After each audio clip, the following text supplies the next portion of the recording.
You're listening to the Cyberwire Network, powered by N2K.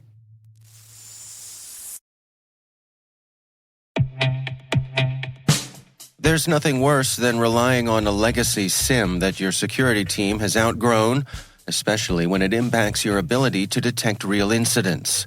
Hunter's SOC platform offers built-in, always up-to-date detection rules and automatic correlation that allows SOC analysts to focus on higher-value tasks that impact your organization. It's time to move to a platform that reduces risk, complexity, and cost for the SOC. It's time to replace your SIM. Learn more by visiting hunters.security today.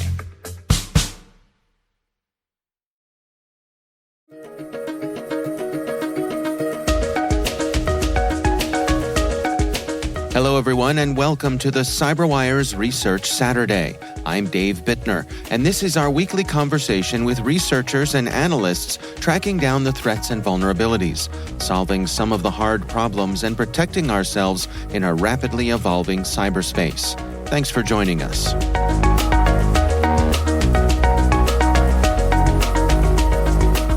With all of these sort of tools, because you've seen it once, there's a possibility that if you're a threat researcher like we are, or a threat intelligence team, that there might be cause for you to run some of these configuration files that you find within criminal forums. And if you are doing that as part of your work, and then inspecting those prior to running them is probably best. That's Reece Baldwin, Director of Threat Intelligence at Kasada. Today we're discussing their work, No Honour Amongst Thieves, Unpacking a New OpenBullet Malware Campaign.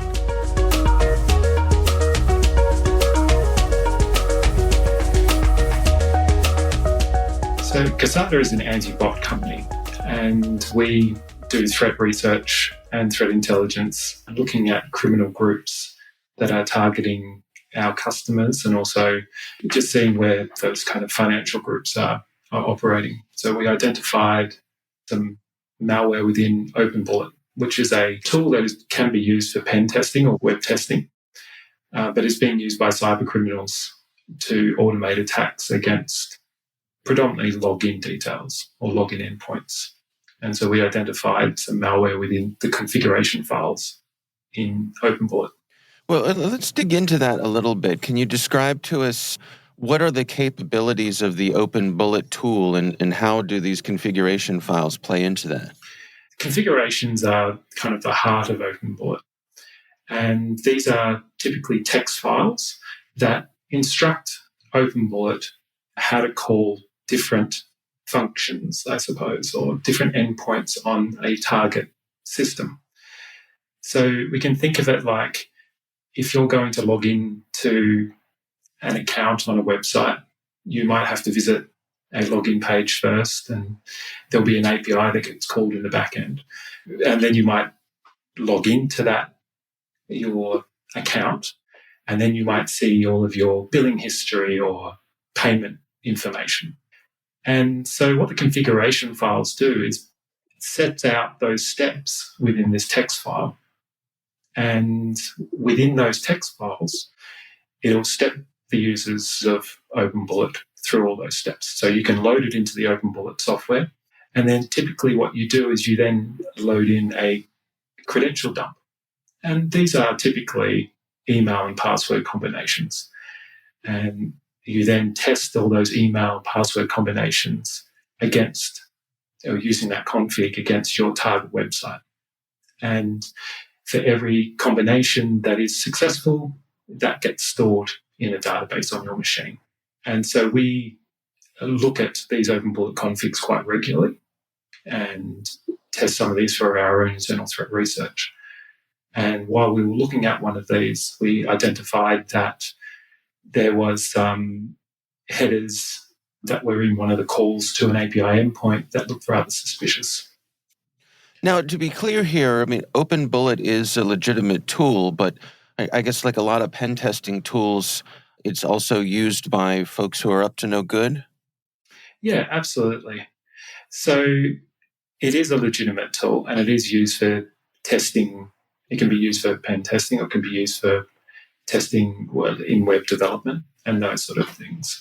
It is absolutely a legitimate tool, but it is one of the prime tools that's used by some of the threat groups that we monitor to do credential stuffing attacks against major enterprises. So I suppose the really interesting thing here is that you all detected some bad guys targeting other bad guys. Yeah, that's correct. So some of these criminal groups hang out in Telegram channels, and they share techniques and tactics and procedures, and also they share these configuration files with each other.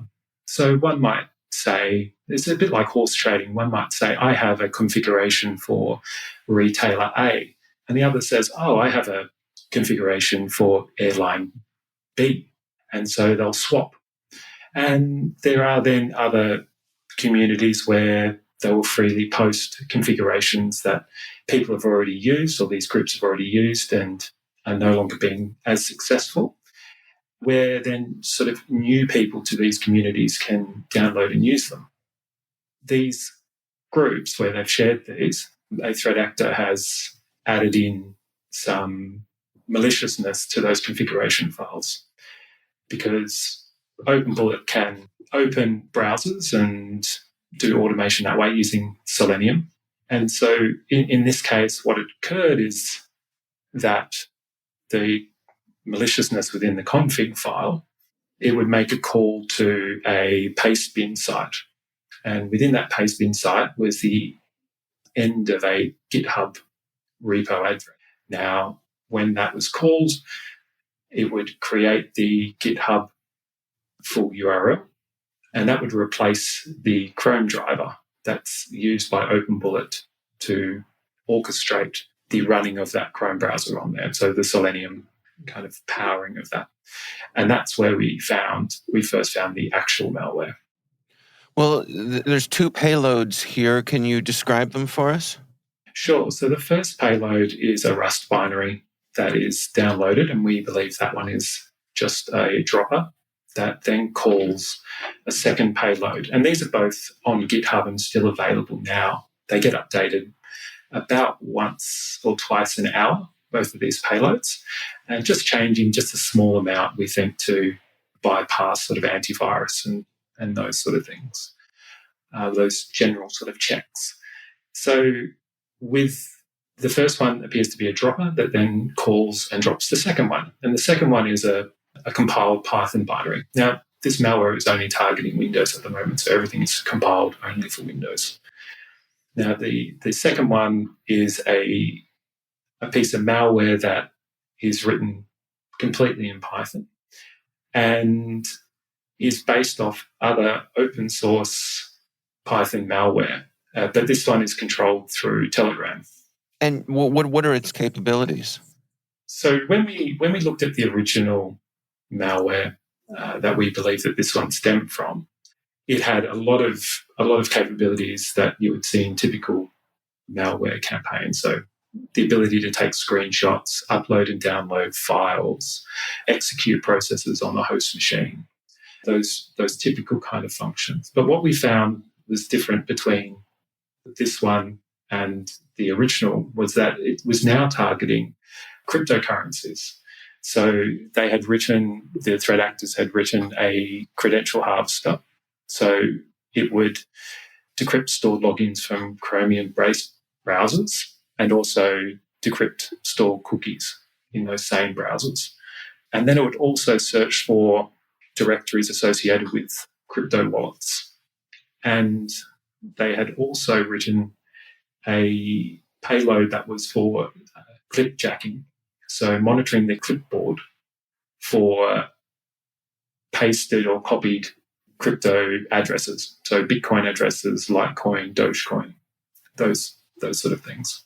And so when one of those was detected being put onto the clipboard, it would then put the attacker's crypto address in there in place of the one that had been copied to the clipboard, so that any funds would be then transferred to them. And we were able to track some of those transactions.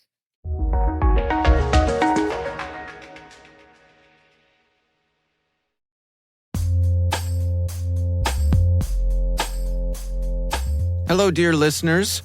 Today I want to share and recommend a podcast that I recently became a fan of, and I think it's worth your time, and you should check it out. The show is called Compiler, and it's produced by the folks at Red Hat. The subtitle for the show is Simplifying Tech for Tomorrow's IT Leaders, and the show certainly does that, but it does a lot more. But I'm getting ahead of myself. The reason Compiler has earned a regular spot on my podcast playlist is the genuine, authentic curiosity of the show's hosts, Angela Andrews and Brent Simoneau. Angela and Brent are your guides for journeys into all sorts of tech topics that are relevant to folks in cybersecurity and IT, and they do it in a way that's casual and conversational, but also smart and concise. This is a show that respects your time while feeding your curiosity. And Compiler has something for everyone. Doesn't matter if you're just getting started in your tech career or if you're a seasoned pro.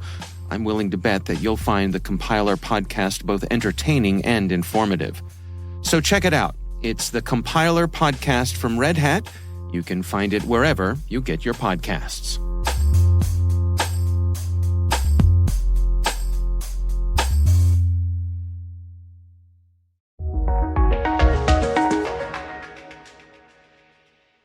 Yeah, it's quite interesting. I mean, how successful do you suppose that they are being here?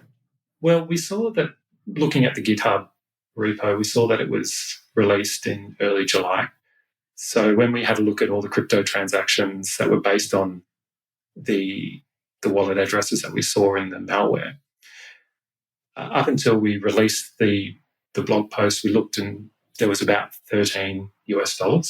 So not a lot. But since then, and since we've released our blog, that's jumped to a hefty $170. But that's only the clipjacking part. So what we can infer from this is that it is still getting run and it's still being somewhat successful. Now, we can't correlate exactly that this is from the clipjacking because it could be from other places and other things. But if we're looking at just those transactions as a metric for measuring the success, then it is still running, it is still working. But that's about as far as we were able to go. Does it seem odd to you that we've got threat actors targeting other threat actors? No, there's been a history of threat actors targeting other threat actors. So it's not really something that we find overly surprising. What we're finding, though, is that, you would typically find something like this where someone would provide a compiled binary.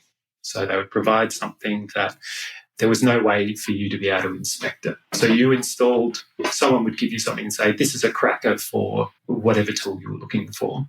And that would be infected with malware, and then you would get it on your machine, and that's how you'd go. In this case, it's quite brazen because the configuration files that are used by OpenBullet are just plain text.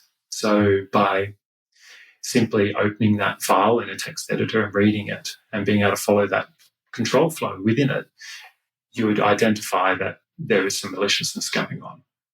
I typically ask folks like yourself, what should people do to protect themselves against this?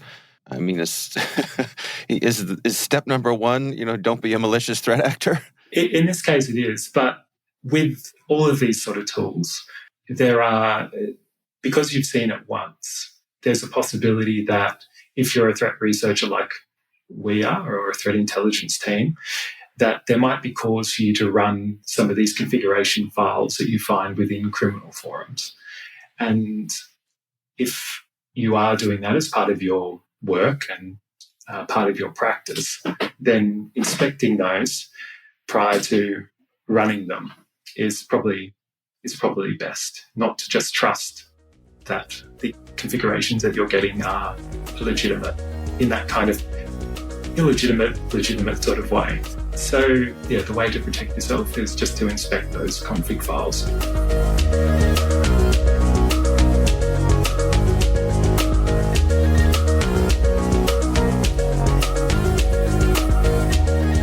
Our thanks to Reece Baldwin from Kasada for joining us.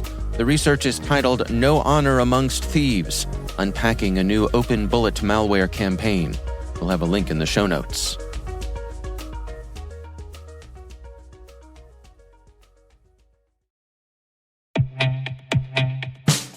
Tired of cybersecurity mega conferences?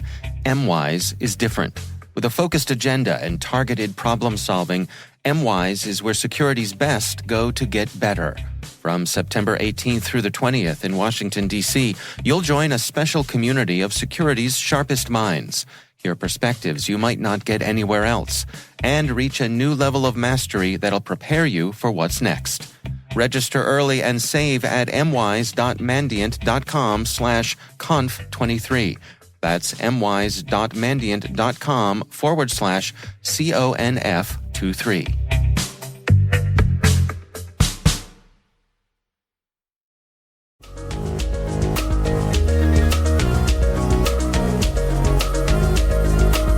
The CyberWire Research Saturday podcast is a production of N2K Networks, proudly produced in Maryland out of the startup studios of Data Tribe, where they're co-building the next generation of cybersecurity teams and technologies. This episode was produced by Liz Irvin and senior producer Jennifer Iben. Our mixer is Elliot Peltzman, our executive editor is Peter Kilpie, and I'm Dave Bittner. Thanks for listening.